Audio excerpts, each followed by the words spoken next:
Namticha salphaa. Maal jechuu akka ta'e nan gaafatin maqaa keetillee dha'uun fadhuuti. Ati nama akkamiiti? Agumaan nama jibbaa amantii namaa jibbaa kanaadha. Ati? Ani? Ati nama akkami?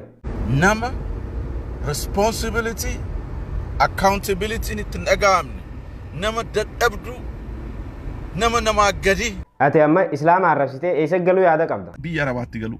Kayasi wasaqticha namni akka keetii kun biyya Arabaatti maal godhaami? Ati hojiin kee maal islaam? Arabaaf hojjenna. Ati amma haala kanaan biyya Arabaa yoo deeyte eessatti akka siidan ni beeytaa? Mana fincaanii keessatti, gola isaanii keessatti. Sanuu si xiqqaata akka keetiin jazba. Ati maaltu si keessa jirame?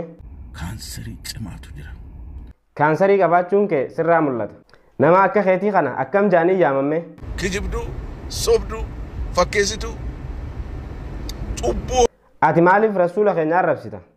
Humnaa fi siyaasaan injifachuu yeroo dadhabee. Kayasi tortora nama akka keetii kanaatu injifataa miti. Isa dhumaa akkamitti of ibsitameeti? Nama mooraalii hin qabne, nama fakkeessitu, nama dhiiga namaatiin yeroo hundumaa satanic devil ideology. Kayasi seyxaana maalaa soyitaa miti. Atuu seyxaana. Naftanyochi dalagaa mallas keessanii.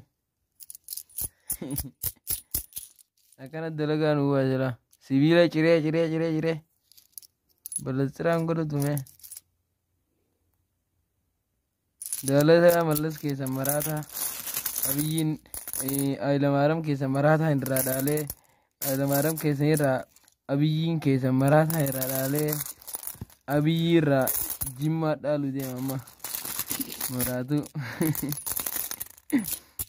Dalagaa mallas keessanii. Remember